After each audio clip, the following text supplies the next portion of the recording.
So Vedanta says our problem is ignorance. We don't know. Avidya, Ajnana, many names are used. Maya, Avarana, Tamaha, darkness, Timira, darkness. Many names are used. Prakriti. So the basic idea is that we are ignorant of that reality. Now the rest is simple. If you are ignorant of something, what is the solution? Knowledge is the solution. I am ignorant of physics. You will say, then go get knowledge about physics. So if knowledge is the solution, jnana. If ajnana is the problem, jnana is the solution. Avidya is the problem, vidya is the solution. Then go and get jnana. How do I get jnana about physics? You say, enroll in a course, go to a teacher, attend the classes, read the textbooks, think for yourself. Exactly like that, nothing very different. Common sense. Guru, text, and Shravana, Manana, Nididhyasana is the method. Study, hear and study these truths again and again and again. Think about it seriously, try to understand it, and meditate upon what you have understood to assimilate it. So that is the solution. Why? Because the problem is understood as ajnana, avidya. So that's one path. But if you come to the path of yoga, then Sri Ramakrishna mentions next the yoga path of meditation. Yoga, by yoga I mean Patanjali yoga. There they say, no, ajnana is not the problem. Ajnana is not really the problem. They talk about ajnana, it's true. But real problem is the restlessness of the mind. The mind is restless. The mind has to be quietened and calmed and focused. The truth will reveal itself.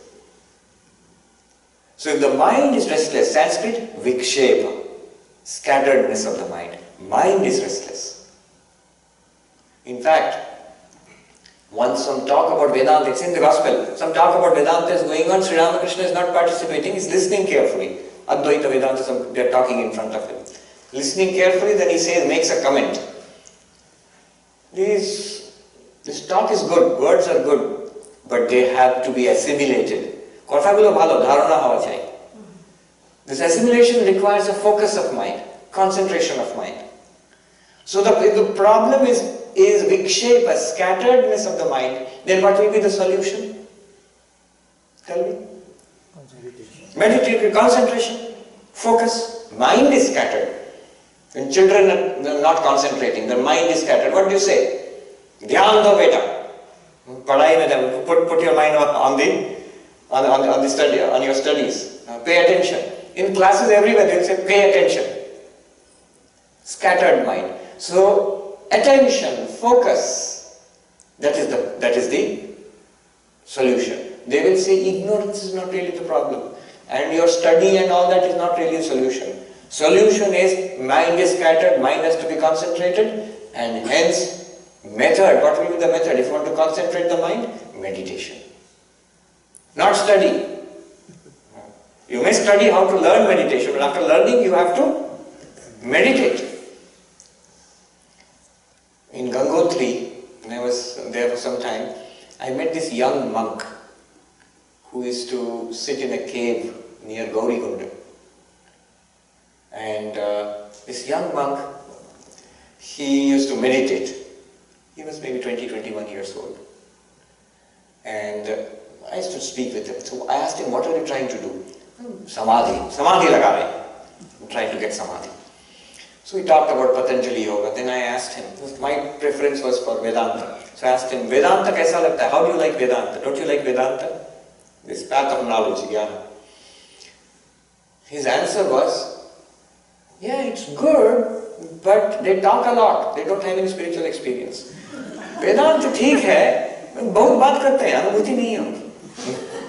So that is a yogic perspective.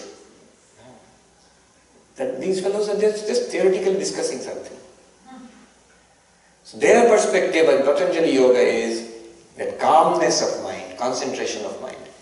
What is Patanjali trying to do? If you go to Yoga Sutra, the second sutra, Yoga Chitta Vritti Nirodha. Yoga is calming the modifications of the mind. He does not define yoga as reading Patanjali Yoga Sutra.